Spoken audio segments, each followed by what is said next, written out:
Hello listeners, Jordan here. I just want to let you know that you can listen to Nighttime early and ad-free on Amazon Music. Include it with Prime. Hello listeners.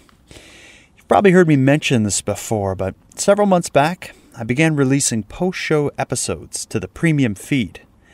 I call them nightcaps. In these nightcap episodes, I'm joined by a guest, which is often my best friend Randy, and together, we dig a bit deeper into the most recent Nighttime episode's topic. In the case of the current series, covering the Belle Island boom, I think the nightcap is something really special. In fact, so many new and interesting details will come out in the discussion that I feel I wouldn't be telling Nighttime listeners the whole story of the Belle Island boom if I didn't share this one with everybody.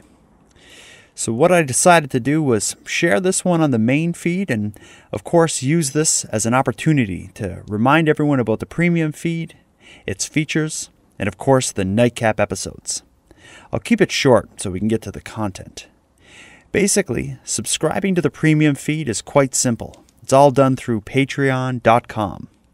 If you aren't familiar with the site, Patreon basically is a service that connects content creators with those who are willing to support the creation of their work with small monthly payments.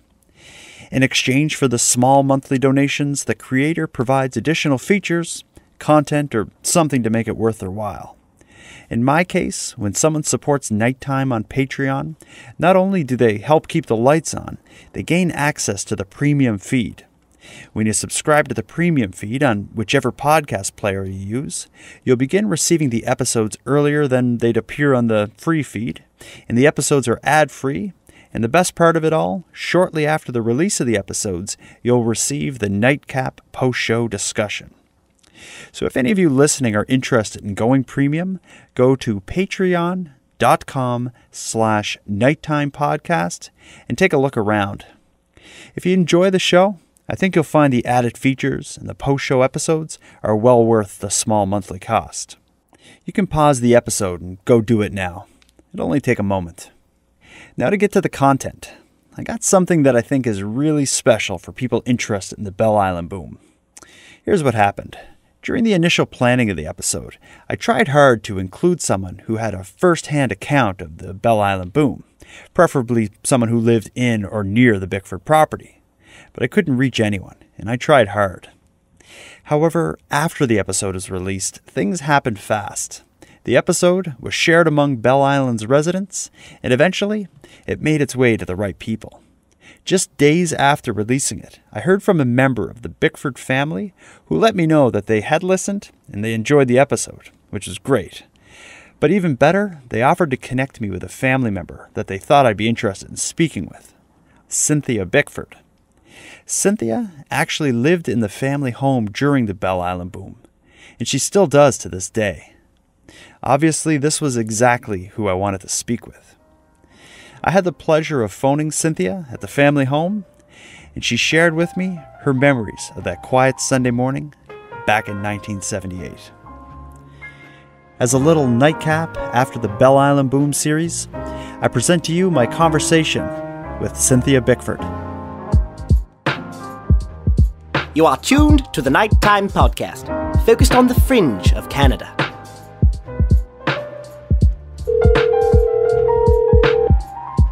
Hello? Hi, I was phoning to speak with Cynthia Bickford. Can you call her back? What time, Cynthia? A half hour or an hour? Hurry up now. Yeah, I'll talk to him now. Are you on talk to him now? Yeah. Well, Okay. You're in luck. She's ready to talk to you. Oh, perfect. All right. Thank you. Hello? Hi, is this Cynthia? Yeah, this me. Hi, Cynthia. This is Jordan. A story about yesterday, but I left the house for an hour or two, and I was gone visiting, and I never got back till, oh my God, it was late last night. No problem. It's a long weekend, so people are busy. I'm glad to get to talk to you and get to catch you at home. So, first thing I wanted to ask is, when this all happened, did you live in the home there with? I guess was it your father or your grandfather, James? My mom and dad. Oh, really? And did you live at the home when this all happened back in the 70s? Yes, yeah. I was living home. Do you remember where you were, and can you just kind of talk about what you recall from that day? Yeah, I was. It was on a Sunday morning, and of course, I was 28 then. 28. back then. That's a long while ago. I'm 66 now. Oh, wow. But you still remember the day well? Yeah, I remember, yeah. Of course, now being out late now on a Saturday night, and I wasn't up early in Sunday morning, right? Yeah. So I was still sleeping, and my mom came out. Gosh, I don't know what time that was. Might have been, perhaps it was 10 o'clock in the morning. And my mom came out and in my bedroom, and she said, "Are you soon getting up?" She said, "I got some dinner cooking," because we always had cooked dinner on Sundays. And she said, "I got the dinner on now." She said, and, "So, are you going to get up now?" She said, "and get dressed, And she said, I got some dinner on." I said, "Yes, I'm going to get up now," I said. So anyway, she left my bedroom. Yeah. And came out the hall there. And as she left the room, I heard this, right after she left my room, I heard this sound. It was like a real high-pitched sound. Like, like a feedback from a mic. Yeah. Yeah, high-pitched sound, just right sharp, goes right through your ears, right? Okay. Anyway, yeah, that's what I heard. And I said to myself, "My God, what's that? What's that noise, right?"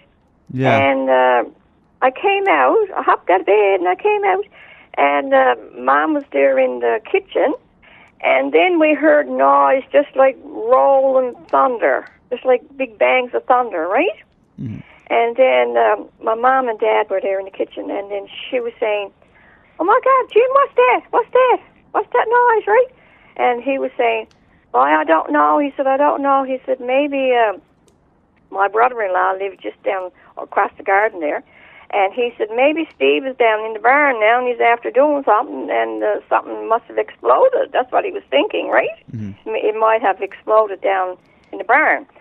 So he said, "I'll put on my coat now," he said, "and I'll go down and see what happened." In the meantime, I was looking out the kitchen window, and all I could see was just a big garden full of dust. Oh, like dust. I'd never seen it before. And it was this, I don't know if you can, I don't think it was like a red color, but it was just like a dusty, just like dusty color, right? Like smoky, dusty color. And with the noise going on and everything, just like the banging sound, I said, "Oh my God," I said, and my mother was there saying, "My God, what's happening? What's happening?" And I was thinking, "My God, this must be the end of the world." That's what I was saying to myself, because I never witnessed anything like it before. And I said, "This must be the end of the world." Like this, but I wouldn't say it to my mom, because she was really upset, see? Yeah. She was upset. So I wouldn't say to her, but that's what I was thinking. So anyways, I didn't know what it was. And of course, when I looked after, oh God, it must have been, was a while after. No, my dad came back up a while after. It settled down. Like the dust went just as fast as it came there. Like, just like it went right fast, right? And so my dad came back up, and he said, no, he said, Steve didn't blow up anything down in the barn, he said. He said he left the house to go over because he didn't know what had happened, and he was down by the barn when my dad got there, I guess. And he said, no, he said, he didn't blow anything up down there. He said, we don't know what it was. We don't know what it was, he said. So when he started looking around the house, then the outlet, in the wild outlet, here was the wires sticking out of the outlet, and just like it was all like burnt around the wall, where the wires were sticking out, that was all burnt and black, right? So black smoke all around the outlet. And my God, we said, what in the name of God happened? We didn't know. We were stunned, right? And anyway, we never had any power. The power went. We had an oil stove in the kitchen, and it's got a motor on it, like a fan. A fan that goes. The fan goes around. Yeah, to blow the hot air out. Yeah, and the motor. So that was turned off. That wasn't working anymore. And TV went. The TV wasn't working. I don't know now if we had the TV. Probably never had the TV on at the time, that early in the morning, but I know we turned it on sometime it wasn't working anyway because the power was gone. Yeah. What am I talking about? So the power was gone, so we didn't have no TV. But I guess when the power came back on, our TV wasn't working. That's what I'm trying to say, I guess, right? Okay. And I heard the story about the like the fuse box in the basement. I think there was the fuses, I guess, were embedded in the walls. Do you recall that? Oh, yeah, that's what I just going to tell you. So when my dad was looking around the house then, and he noticed, my God, look, the fuse was an old-fashioned. It was in the hall. It was right in our end of our hall, right? Upstairs, in the main house, we say. And when he looked, we had an old-fashioned, at the time, because the meter man used to have to come in and read the meter inside the house. Mm-hmm. You know, you used to have to come in the house and read, get your reader meeting. Okay. See how much... see how much money you owe. See how much you burnt, we say. Yeah. See how much rosin you burnt, electrical you burnt. But anyway, and it was those old-fashioned fuses that you screw in the box. Yeah. And the cover was down, the cover that you open up, that was open. And the two fuses were gone. They were gone out of it, just gone right out of it. And they landed in the hall. Now, our hall is 20 feet. So it landed right back in the end of the hall. And we had this stuff on the wall, like paper. It was like I guess it was wallpaper, but it was like a paneling, we say. Mm-hmm. But it was a wallpaper, right? And here was the indents in the wall of the two fuses, the two round indents in the wall. Wow. And, of course, the fuses, they were on the floor somewhere, right? Yeah. Wow. So it was pretty scary because, like, my mom, like, she just left my bedroom when I heard this noise. And I guess that's when, at that time, the fuses, I guess, came out of the panel, the box, the panel. Mm-hmm. And, it could have killed her. It would have killed her. Oh, yeah. With the force of that coming out, Incredible. And the amount of electricity that must have been going on. If you, God forbid, you had been, using a blow dryer or a hair straightener or something, who knows what would have happened. Well, I don't know. I never did think of that. I never thought of that, right? Yeah. What would have happened, boy? You don't know. Yeah. It sounds like you're very, very. The family was very lucky that nobody was hurt in the midst of all this. Oh yes, my God! I said the house could have blew up. Oh yeah. Really, because that's what happened now inside the house with the fuses coming out and making an imprint in the wall. We knew it had to be some force for that to happen, right?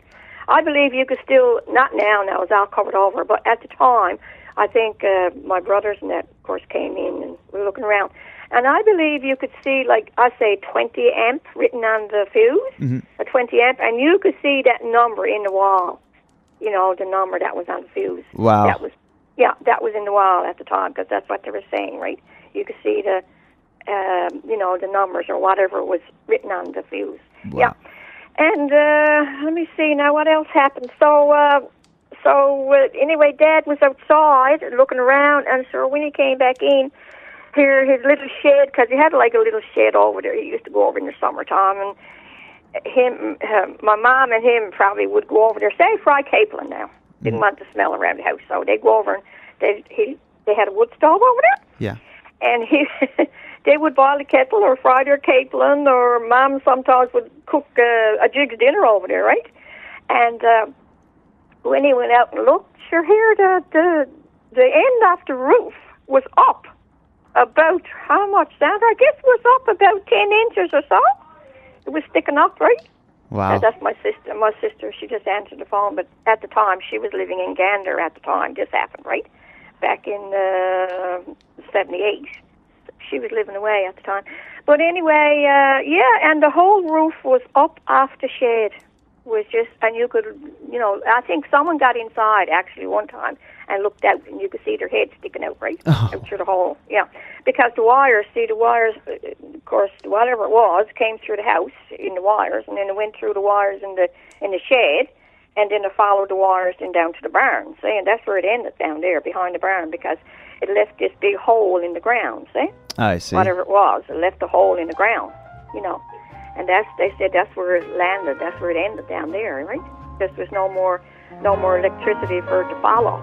So it just ended down there behind the barn, right? Yep. Wow.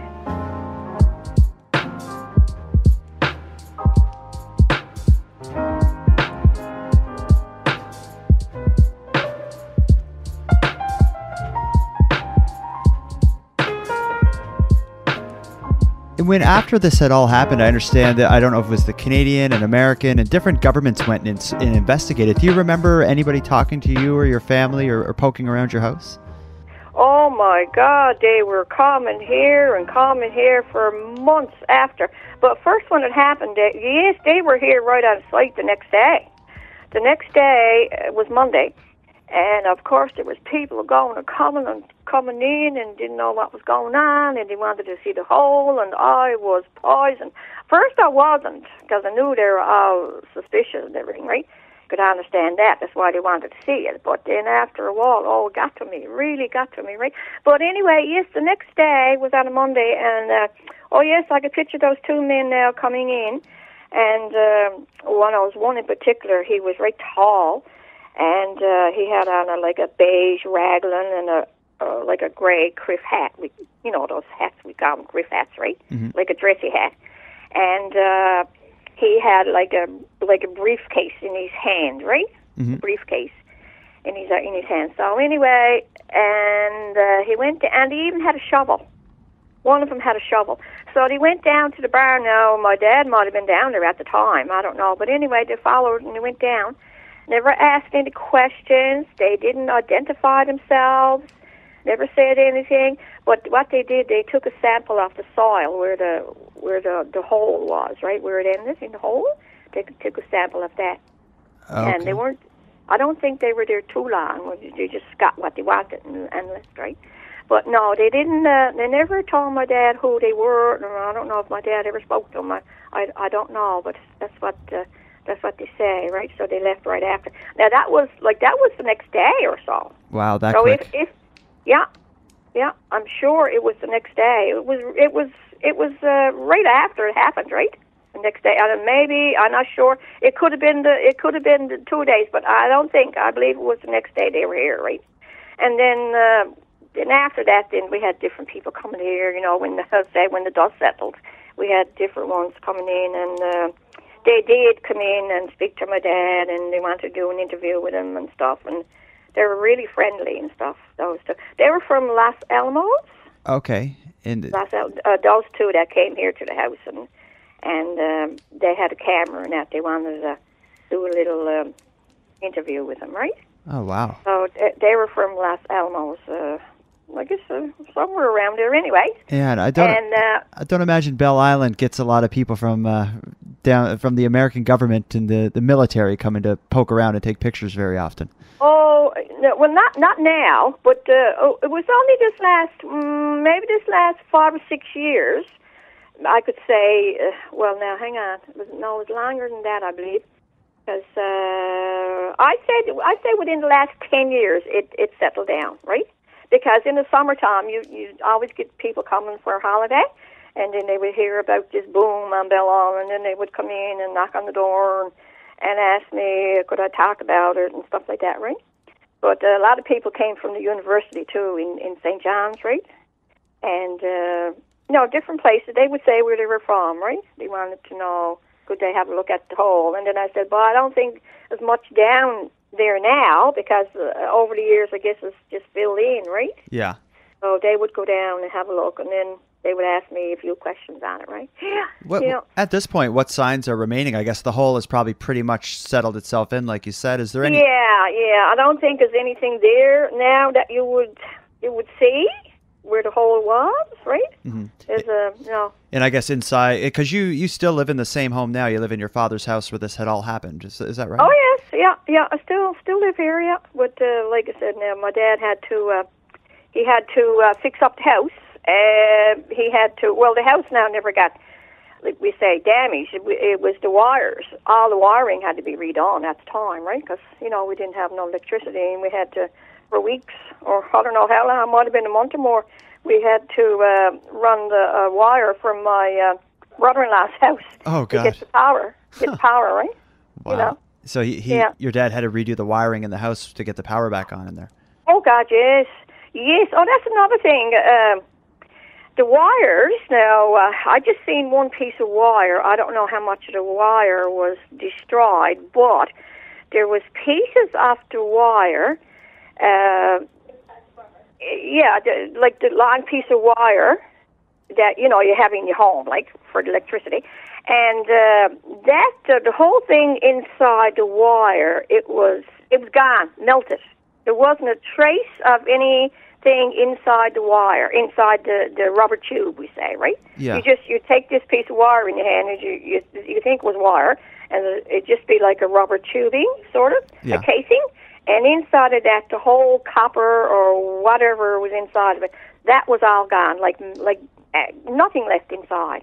It's just like it was incinerated, I suppose, right? Incredible. So the fire chief that was here on the island at the time, of course, now he came up and had a look and looked at the house and all this, and he took the wire, and he said he had to take it and get it examined and stuff like that.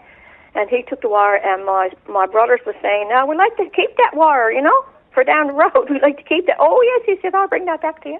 But we never seen it after because he died a couple of years ago, right? But anyway, yeah, it was amazing, boy. When you see that stuff happening, especially with the wire, right? Whatever it was, it really melted the copper or whatever kind of a thing was inside of it. Yeah, whatever happened is quite incredible, and it's in a lot of ways put Bell Island on the map internationally. I know a lot of friends in the States and international that if I mentioned Newfoundland, they would have no idea. But if I said, Bell Island, they'd be like, "Oh, the Bell Island boom." They'd know all about it. Oh yeah. I guess on the island you don't call it the Bell Island boom. What do you refer to it as there, the locals? What do we usually hear people saying about that? They'll say, "Remember that explosion?" They'll say, the explosion. Oh, I know. A lot of people thinks it was. Hang on now, I got to get it right now. I'm after forgetting now, but a lot of people thought it was a meteorite. Yeah. Right? A meteorite, but no way, it wasn't that. And then they said, "Oh, I know, it was a lightning bolt." Yes, that's the word I'm looking for. The ball lightning. Yes, I've heard that. I've heard so many different theories. Has your family ever resolved themselves to one? Is there something in particular the Bickfords have settled on? Well, I got a cousin, and he's like a journalist. Okay. He did a lot of work like for the newspaper and stuff. Yeah. And he worked away for a while, and he did work here in Newfoundland too.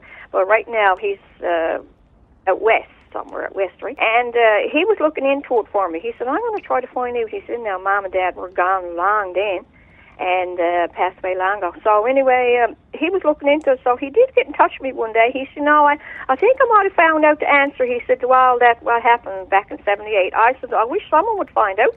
And he said, "What I'm after finding out," and he was talking to some of the military people that was probably witnessed that they were here at the time. One of them, I think, were here at the time, to have a look and see what was going on and that they interviewed Dad. And he said when he was in the military, he wasn't allowed to talk. But since he's retired, he said now he's able to talk about it. And what Paul told me was Russia, he said, is in a direct line to Bell Island, say, like on the map, say, if you're looking at it, I suppose. Yeah. Is a direct line to Bell Island. And because of the iron ore here on the island, well, they were experimenting. Now, that's what he was telling me. The Russians were experimenting some kind of it had to do with like radio. Oh gosh, like sending out like waves and stuff. Yeah. Probably whatever through the wires and stuff. They were experimenting, and whatever it was, he said it pancaked. Whatever this thing was, like it pancaked. It just something happened to it, and when that happened, then that's what happened here on the island. Incredible. It was due to the Russians doing stuff like that. And I said, no, boy. I said, now my dad went to his grave back in 1990, and I said he always said, Dad, you say that's them damn Russians. Excuse me, French. That's them damn Russians up there. He said experimenting. That's what that is. He said. And whatever happened now, he said it ended up here on the island. Sounds like he may have been right. Yeah, you never know.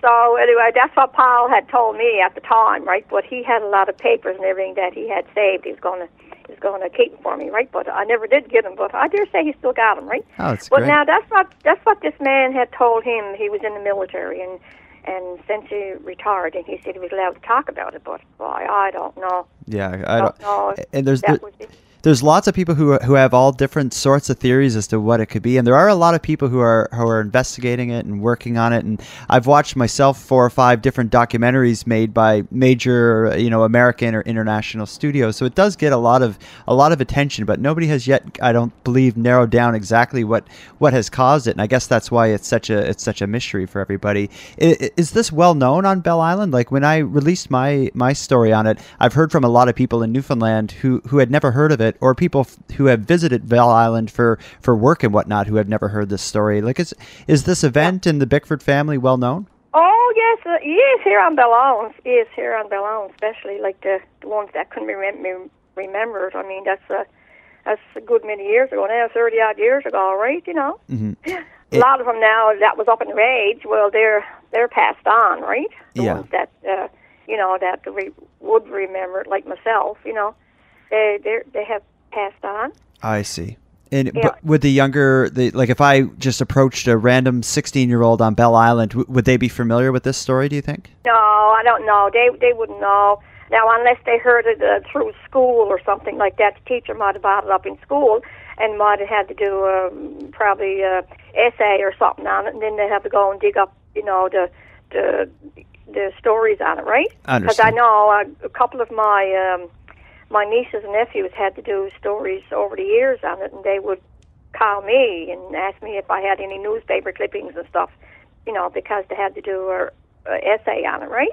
But now anyone in their 50s, or I say, Rod himself, he said he don't remember it.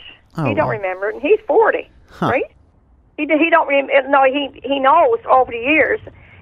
He knows that, like his mom and dad and all of us been talking about it over the years. But as for him remembering that day, or he wouldn't remember because he was only my nephew Darren was about 8. Darren was 8 or 9, I think. That's my nephew. And when he was coming down from his house, coming down where I live, down in this area, whatever it was, it threw him off his bike, right? Mm-hmm. He was pitched off his bike. Oh, wow. Whatever it was. Yeah, I guess it must have hit the middle on the bike, right? And he was threw off his bike like a few feet, I guess, right? And then he got up and brushed himself off and away to go again. And he was interviewed, too. Those people interviewed him. And they sent him, one from Los Alamos, they sent him a belt buckle and one of those little, like, tie you wear in your shirt. Yeah. And now, and you've lived in the home pretty much since this has happened. Has anything else unusual ever happened in your home that you could relate to this event in any way? No.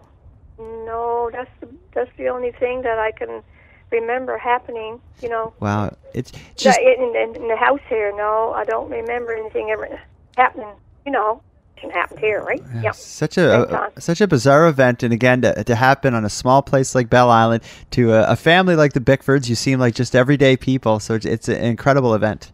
Yeah, yes, that's right, yeah. And, we were saying, why here? Why this place here? Why this house here? Why? It was the only house here that...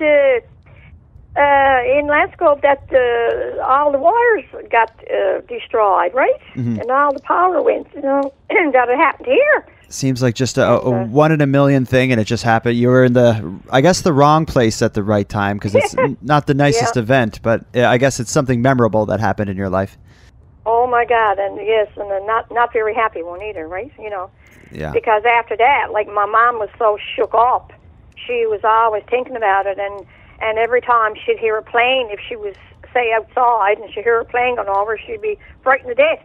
She said, oh, my God, that's not going to happen again, is it? That's not going to happen again when she heard the noise, right? Oh. Well, that happened in April of 1978, and then she died the following November, right? Oh, I'm sorry to hear. She only lived for a few months after that, and I don't think she was ever the same since when that happened, because she was very nervous. She was a nervous person anyway, But when that happened, it made her really, really nervous, right? You know? And how did your dad deal with it afterwards? I'm guessing he probably thought about it and talked about it a lot. Oh, yes, he did. He did, and I always, wondered, well, what in the hell ever happened? He said his mind made up that it was that bunch, it was the bunch up in Russia, That's what he had his mind made up by, that's what it was, and that's what he believed from the day he died, right? He believed that it was someone doing some kind of experiment, and now in his head, and whatever it was, he said, ended up here in the wires. Wow, that's amazing. That's what he kept saying, right? And like I said, it was a long time after that my cousin Paul told me that, the story I told you about talking to the man in the military, right? Great, Cynthia. Well, yeah. I won't take up any more of your time. I really appreciate you talking to me and telling me the story. It's incredible. Incredible what's happened to your family.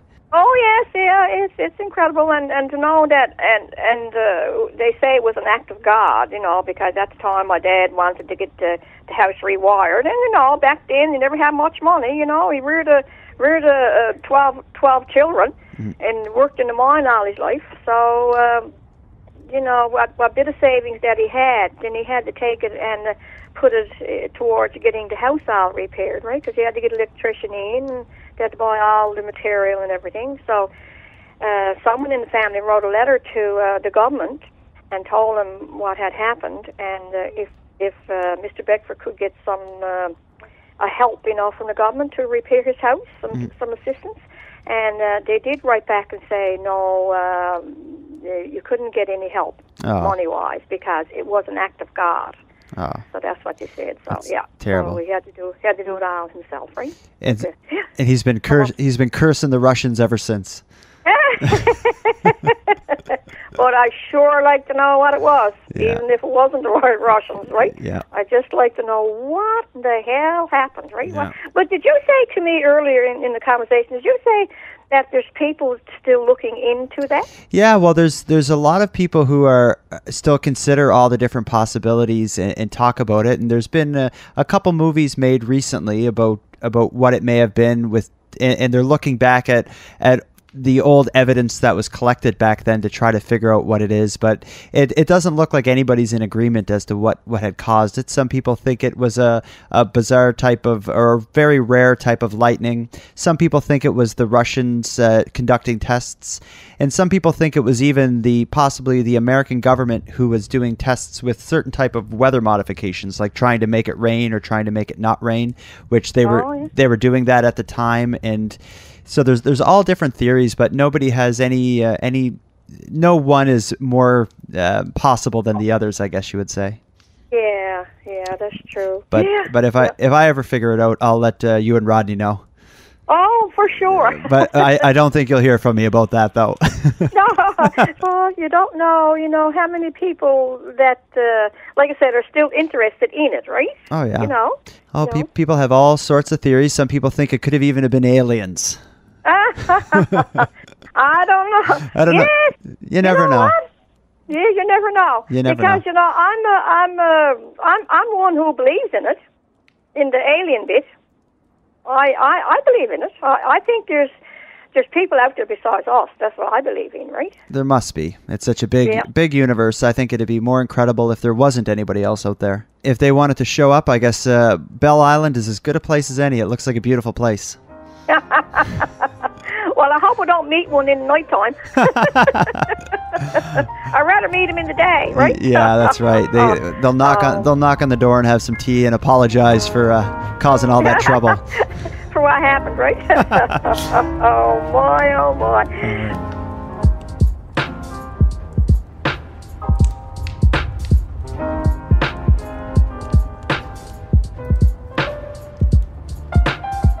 The Nighttime Podcast is written, hosted and produced by Jordan Bonaparte. Copyright Jordan Bonaparte.